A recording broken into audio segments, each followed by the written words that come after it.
Thanks so much for joining us for CBN NewsWatch. I'm Ephraim Graham. 5 key states will hold Republican presidential primaries Tuesday. The outcome could define the race for both parties. But as voters prepare to head to the polls, controversy over a string of violent brawls continue to swirl around the Republican frontrunner Donald Trump. George Thomas has the details. Scenes like this of violent confrontations over the past few days. He actually incites violence in the way that he urges his audience on. In and around Donald Trump's campaign rallies have other candidates criticizing the GOP frontrunner.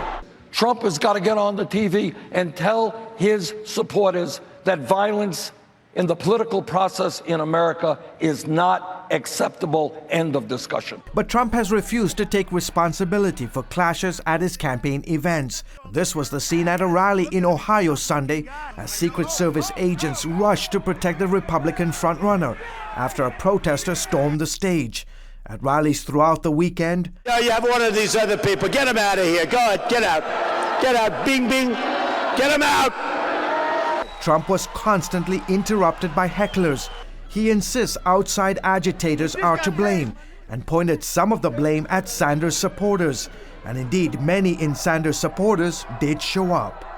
It was totally organized. Troublemakers. They're not protesters. They're disruptors. They're supposed to disrupt. And with hours left to go before voters head to the polls in Tuesday's 5 critical states. I think it's a disaster for the country because if Donald is the nominee, it makes it much, much more likely that Hillary Clinton wins the general. Trump's Republican rivals aren't backing down. We've now reached a point in this country where our political discourse looks like the comment section of a blog, where people can just say whatever they want about anyone without any rules of civility, no norms that govern how we interact with one another. Still, polls show Donald Trump will likely be the big winner Tuesday, except perhaps in Ohio, where home state Governor John Kasich is out front with 39%. Meanwhile, in Florida, with 99 delegates and winner takes all, it's a must-win for Senator Marco Rubio.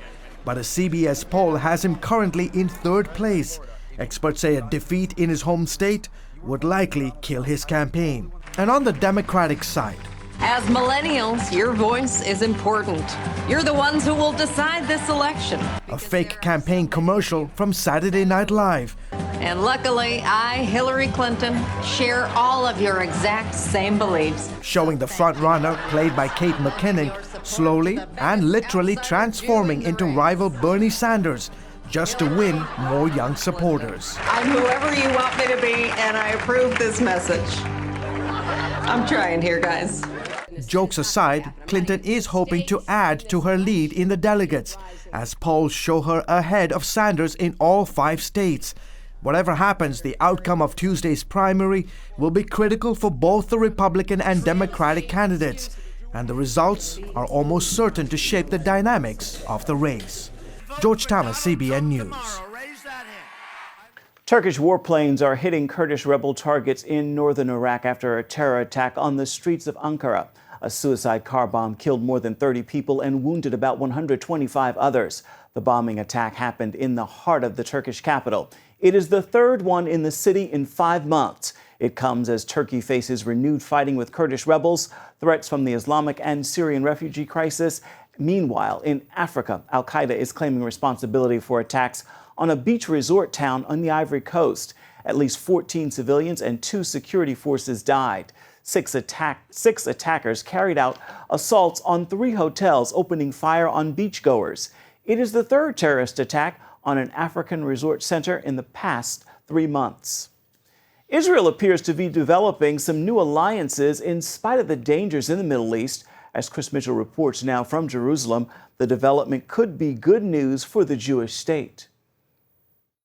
Israeli Prime Minister Benjamin Netanyahu told visiting Jewish leaders from America a dramatic shift is happening in the Middle East. Major Arab countries are changing their view of Israel. That is, that they don't see Israel anymore as their enemy, but they see Israel as their ally, especially in the battle against militant Islam with its 2 fountainheads.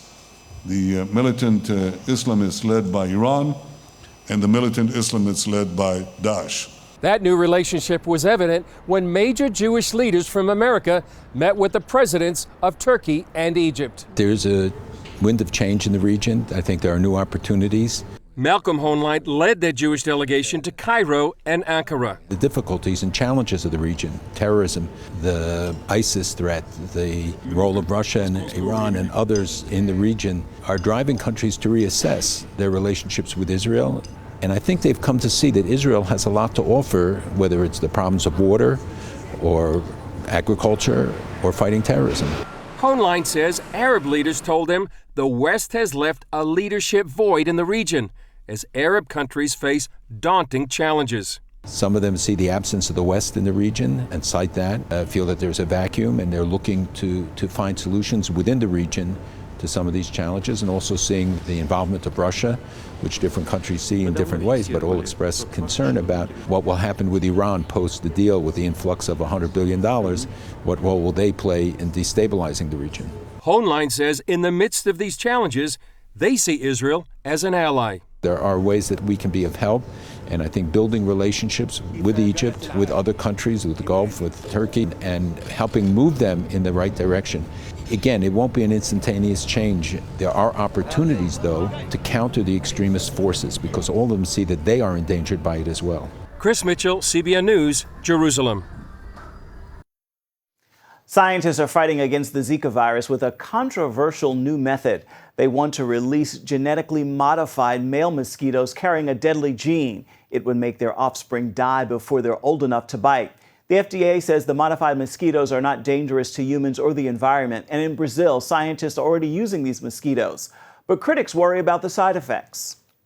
When you open this Pandora box, it's no way to recall these mosquitoes. There are nearly 200 confirmed cases of Zika in the United States, and CBN's Operation Blessing is on the ground helping communities affected by Zika. You can see how you can join in on their efforts at operationblessing.org. Some members of Congress are pushing the State Department to get tough on countries that allow human trafficking. They want the department to start with its own annual trafficking report because they say it often just glosses over policies that encourage trafficking. Heather Sells is on this story.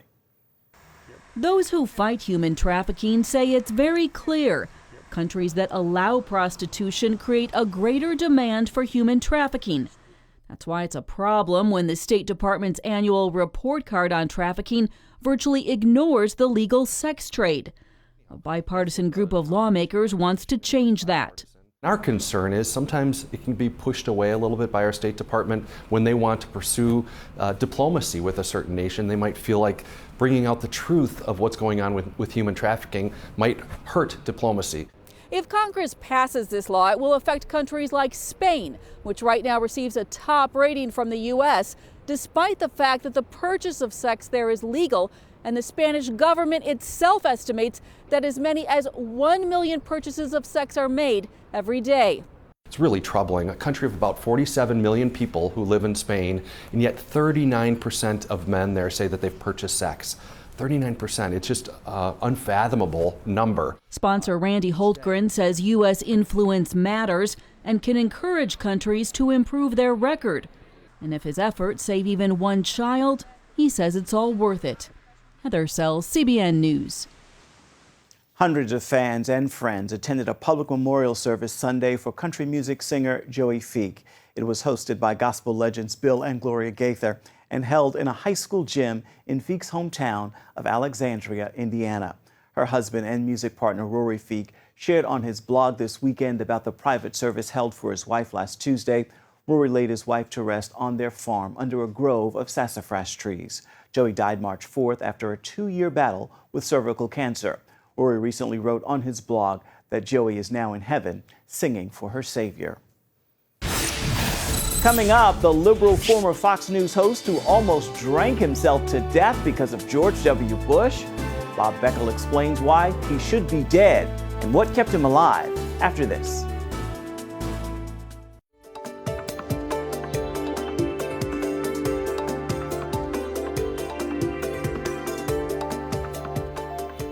The man in our next story knows all about how the power of prayer can change a life. Bob Beckel is well known as a former political consultant and as a commentator formerly with Fox News, now with CNN. As he explains in his book, If Not for the Grace of God, Beckel says he should be dead. And he spoke with our Jennifer Wishon to explain exactly why. Bob, you weren't kidding.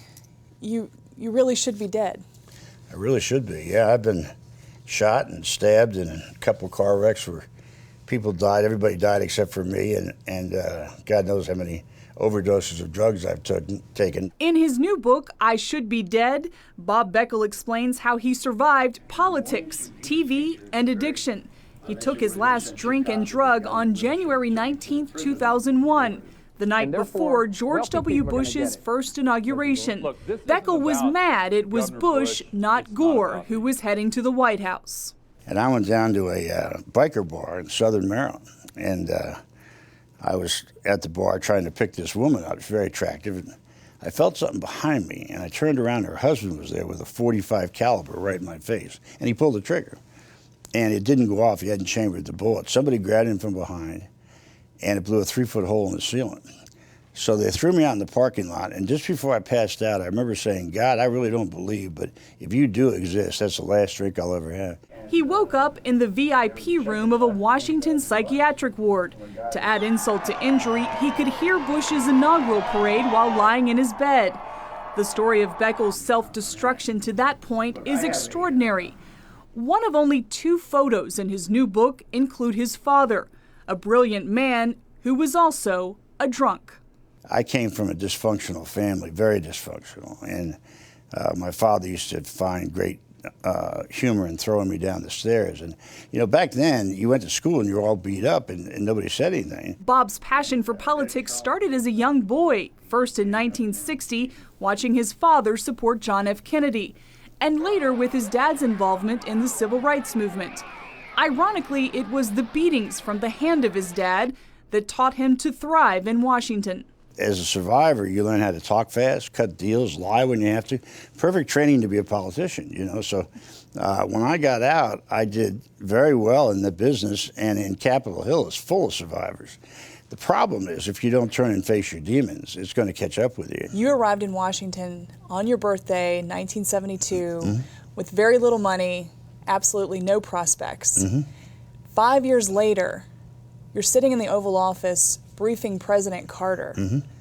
That's extraordinary. Yeah, it is. It is. It's for a guy that grew up the way I grew up. But then, because I didn't have faith, I couldn't figure it out. I kept waiting every day for the Secret Service to come into my office and say, "Oh, you fraud, get out." Throughout his storybook career advising congressional campaigns across the country, Beckel made millions that ended up financing vacation homes for his drug dealers. I used to wake up and look out my window at the front of my car to be sure there's no blood on it, that I hadn't hit anybody. He eventually lost his business, his marriage, and his once flush bank account.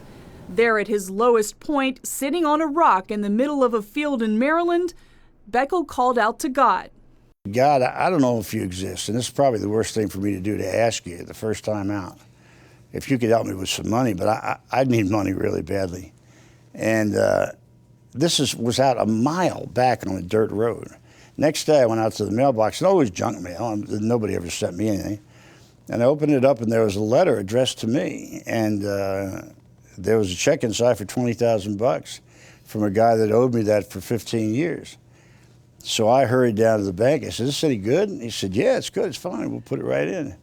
Now, you know, people can say that was just coincidence, but I don't think God's in the business of necessarily doling out $20,000, but I think that, you know, he gives you free will, and including free will is the will to seek faith in him and through Jesus Christ. And if you do that, you will be rewarded for it. I believe that. Conservative columnist and friend Cal Thomas helped lead Beckel to Christ, and reading the Bible made him rethink some of his positions.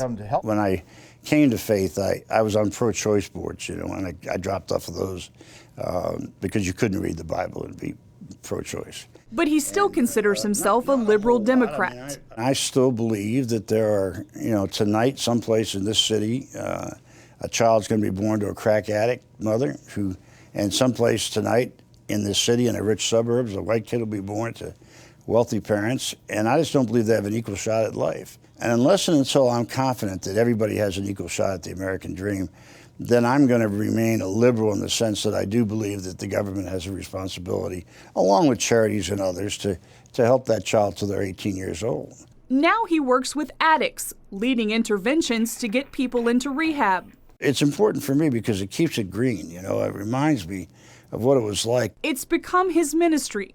You know, there's no greater reward, I think, than taking somebody who's terminally ill. Most people get shy away from it, but holding their hands and walking them over to the Jordan and handing them off, you know, to a better place. Digging up his past was hard, but Beckles says unburdening himself is liberating.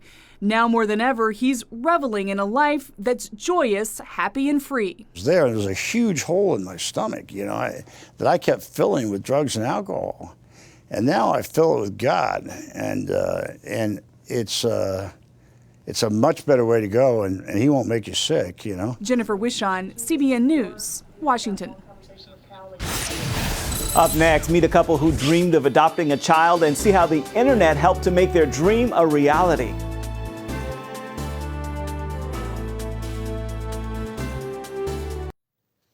Adoption can be a long and expensive process. Many couples hoping to adopt simply cannot afford it. But as Charlene Aaron shows us, the internet offers unique solutions to help foot the bill.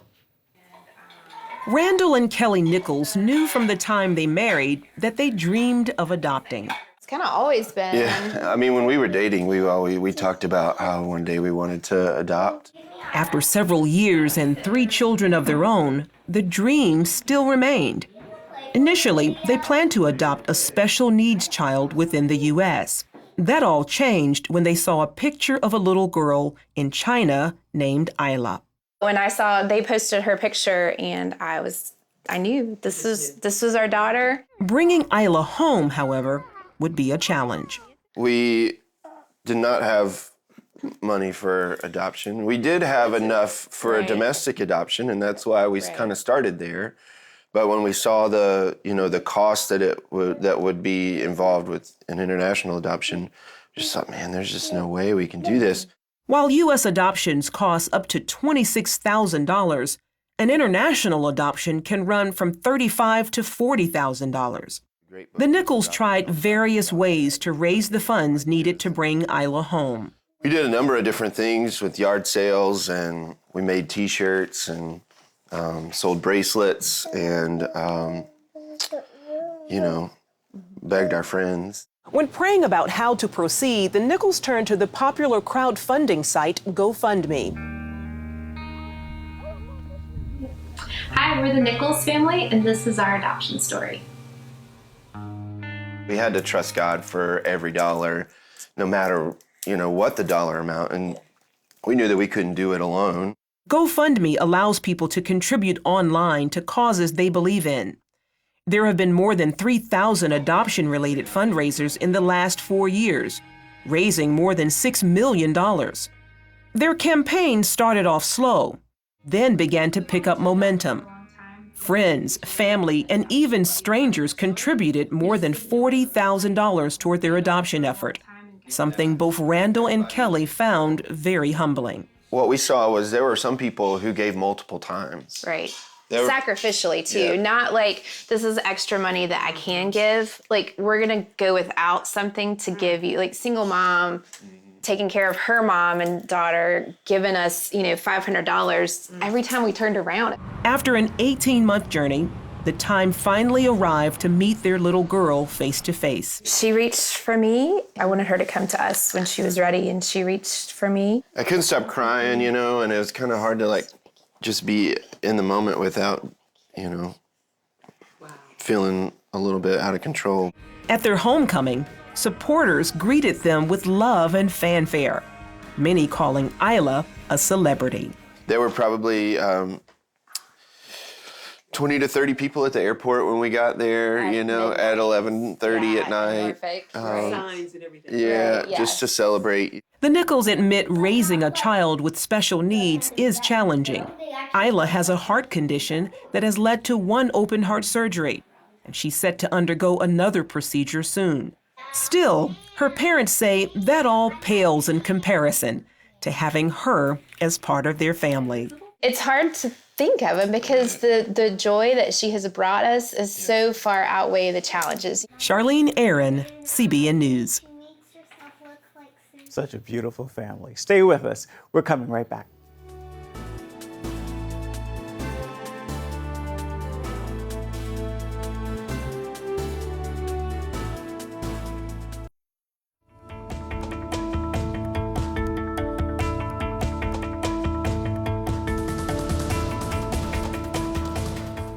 It is time now for your Monday Motivation, and here's my encouragement for you as you start a new week. Be persistent in chasing the goals and dreams you've set for yourself, but most importantly, be persistent in prayer. There is power in persistent prayer. That power initiates a request, ignores resistance, and ignites a response.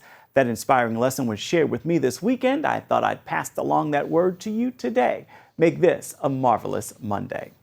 That is going to do it for this edition of CBN NewsWatch. You can find more of our exclusive coverage of the issues you care most about at cbnnews.com. We'd love to hear what you think about the stories you've seen here today. You can do it on Facebook or at CBN News on Twitter. Hope you join us again right here next time. Make this a marvelous Monday. We'll see you right back here come tomorrow.